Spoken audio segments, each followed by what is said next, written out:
বিকল্প বাংলাদেশে নেই পলিথিন শপিং ব্যাগের, এইটা মানা আমার পক্ষে সম্ভব না। তো প্লাস্টিক রাতারাতি আমরা বন্ধ করতে পারবো না। কোম্পানিগুলো সত্যিকার অর্থে এই বিষয়টাকে হৃদয়ে ধারণ করছে না। আমরা চকবাজারে দুইবার অভিযান চালিয়েছি, দুইবারই আমাদেরকে রীতিমতন সংঘর্ষের মুখে পড়তে হয়েছে। প্লাস্টিকের পণ্যগুলো যাওয়ার আমাদেরকে মনিটর করতে হবে। আমরা প্রথম দুইটা কারণের পরে আরেকটা কারণ আপনাদেরকে বলি। সেই কারণটা হচ্ছে কি, কোম্পানিগুলো সত্যিকার অর্থে এই বিষয়টাকে হৃদয়ে ধারণ করছে না, একটা গ্রিন ওয়াশিং এর মধ্যে চলে গেছে। কক্সবাজারে ওই পলিথিনগুলো কারা বানায়, ওই পলিথিনগুলোর ক্রেতা কারা? নিশ্চয়ই যারা বাইরের থেকে প্লাস্টিক চিপস আমদানি করে তারাই ওইটার মেইন স্টেক হোল্ডার এবং বেনিফিশিয়ারি। কোম্পানিগুলোকে সেই জায়গায় অবস্থান নিতে হবে। সরকার কিন্তু কারো বিরুদ্ধে এখনো কঠোর শাস্তির অবস্থানে যায়নি, কারণ আমরা বুঝেছি যে এটা অভ্যাসের ব্যাপার, এবং আমরা এটাও বুঝতে পারছি যে আমাদেরকে বিকল্প নিয়েও মাঠে আগাতে হবে। আপনাদেরকে আমি ছোটবেলা থেকেই পাটের ব্যাগে বাজার করতে দেখেছি আমার বাবাকে, এমনকি 90 সালের প্রথম অর্ধেও কিন্তু আমরা পাটের ব্যাগে নিয়ে যেতাম।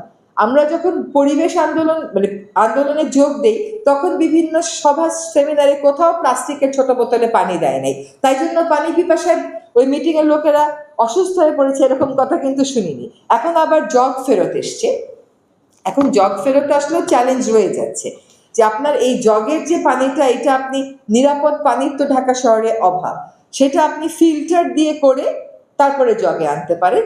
কিন্তু বাই ফেজ আমরা বন্ধ করতে অবশ্যই পারবো। আমাদের 2002 সালে পলিথিন শপিং ব্যাগ নিষিদ্ধ, বাংলাদেশ প্রথম দেশ ছিল।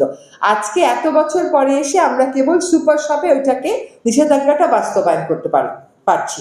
আমরা কিন্তু প্রতি সপ্তাহেই কাঁচা বাজারে যাচ্ছি, তাদেরকে স্যাম্পল দিয়ে আসছি যে এই 3টা ব্যাগ ব্যবহার করবেন, এর বাইরে ব্যাগ ব্যবহার করবেন না। এখন একটা সুখবর দিই, পাট মন্ত্রণালয়ের সাথে মিলে আমরা বেশ বড় পরিমাণের পাটের ব্যাগ প্রস্তুত করব। এই পাটের ব্যাগটা আমরা সাপ্লাই দেব সাবসিডাইজড প্রাইসে, যাতে করে 40 টাকা দিয়ে একটা পাটের ব্যাগ কিনতে যে ক্রেতা যখন চিন্তা করে, সেই চিন্তা থেকে সে সরে আসতে পারে। আমরা সত্যিকার অর্থেই সাবসিডাইজ রেটে একটা সাপ্লাই দিতে পারি। আরেকটা হচ্ছে, আপনাদের কাছে আমার অনুরোধ হচ্ছে, বাসায় গিয়ে মাকে বলবেন যে মা খুব যত্ন করে পলিথিন শপিং ব্যাগে আপনার মাছটা মুরগিটা রেখে ফ্রিজে রাখে। এইটার কারণে ওই মাছে এবং মুরগিতে কি ধরনের কন্টামিনেশন হতে পারে একটু নিজেরা ওয়েবসাইট সার্চ করে দেখে নেবেন। আরেকটা হচ্ছে, সিঙ্গেল ইউজ প্লাস্টিকের কাপে গরম কফি গরম চা খান, এটার ফলে লিচিং হয়ে কি ধরনের ক্ষতি হতে পারে এটাও একটু জেনে নেবেন। কোন সিঙ্গেল ইউজ প্লাস্টিকটা বন্ধ করা সম্ভব না আমাকে বলেন।